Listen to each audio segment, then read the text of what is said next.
Hi, this is Coach Jeff. Since we can't get together for a while, I thought we'd talk about one of the things that I wanted to cover in practice this week, the fullback overlap. So to talk about the fullback overlap, let's first talk about what.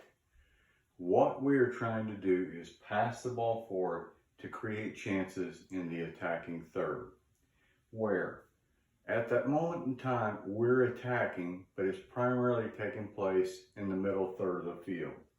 What players are involved? The who, the 3, which is the left back, the 8, the center mid, the 10, the attacking mid, and the 11, the left mid. And I'm referencing right now a 4-1-3-2 formation. When the fullback passes to an outside midfielder and the outside channel is open. And I'll explain a little bit about that more in just a moment. And then the why. Why are we trying to do this? We're trying to support the attack. We're trying to create diagonal passing lines. And what are we trying to set up? We're trying to set up an early cross or switch across the field. We're also trying to get numbers in the box. And then we're trying to create 2v1s and 1v1s. Now, first of all, before we get into some of the charts, I want to review some of the symbols. We've seen these before, but I think it's good to review.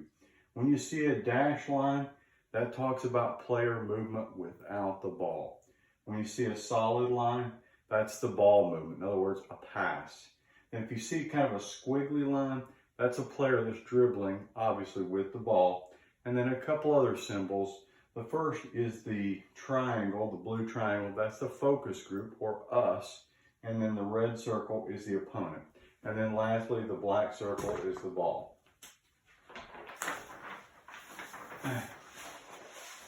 First, what is an overlap?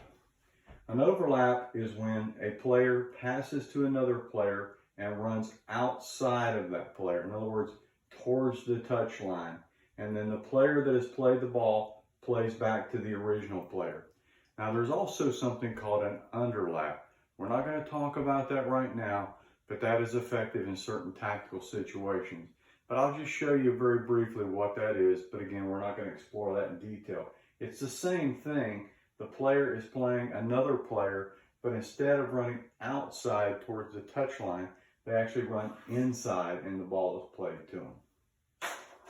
Okay, so let's get into the fullback overlap. First of all here, I want to review several things. First, the red and the blue. As I said earlier, the red circles are the opponent, the blue diamonds, that's us. Now, you can see the blue formation, it's a 4-1-3-2. You have your 4 backs, you have your 6 or your defensive mid, you have your 3 midfielders, and then you have your 2 attackers, the 10 and the 9. So I've got a setup in a 4-1-3-2.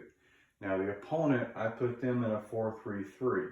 You can see the 4 backs, you can see the 3 midfielders, you can see the 3 forwards, okay? Once again, we talked about the symbols. A solid arrow would be a pass. A dashed line would be player movement without the ball.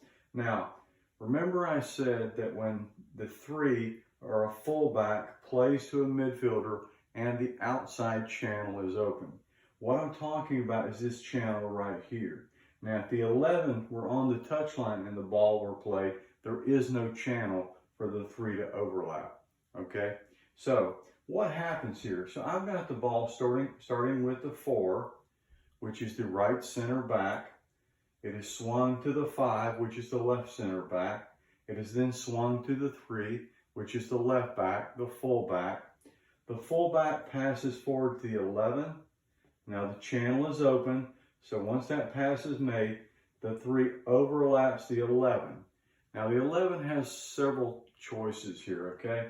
First of all, the 11 could play immediately back to the 3, but that's probably not the most effective thing because that would make it really easy on the opponent's 2. Just has to step over and shut down the 3. What is more effective is if the 11 would dribble toward the center of the field and draw players to them. And once they do that, the 11 could make that pass, but the 11 could also make a pass to the 8 or 10, and they could swing it out wide to the 3. And the further that you can get that pass from the 11 to the center of the field, the better, because you're drawing the other team that way. Now, once you draw the other team in, the play is made to the 3, and then it's really important, once the 3 gets it, don't get in too deep to make the cross, because the deeper you get, the more the opponent knows what you're going to do. So if you make that early cross or early switch, that's usually more effective. Now, it's very important for our attacking players, in this case, you know, the 8, the 10, the 7, the 9, when they see this happening, they have to get in the box. They have to get there quickly, because that's the cue. When the 3 overlaps, we know it's going to be an early cross. And as always, the weak side midfielder, their job is to make that bent run far post and hold that ball in should it come across. Okay. Now, you know, again, why are we doing this? So if you look at when we typically attack, how many attackers do we have? You know, we have 1, 2, 3, 4, 5, 6.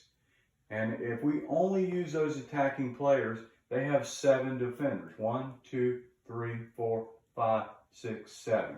So if we don't use a back in the attack, it's going to be 6v7 for us. In other words, we have 6 attackers, they have 7 defenders. You know, we don't have numerical superiority there, but maybe we can be effective. But by getting this 3 in the attack, we're adding an attacker, and now it's 7v7, and our chances get better. Okay, so that's another reason that the fullback overlap is so effective. Now, I do want to point out a couple things here.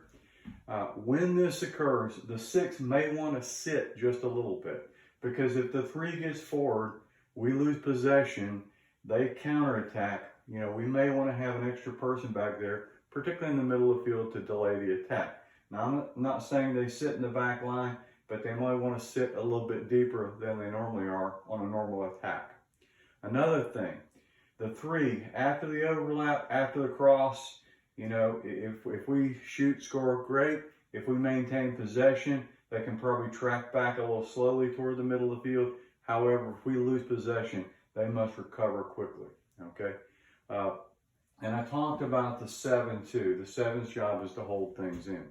So that's the fullback overlap, okay? And again, the reason it's so effective is it sends another number forward, and now instead of attacking 6v7, we're attacking 7v7. I hope you enjoyed that, and we'll see you soon. Thanks.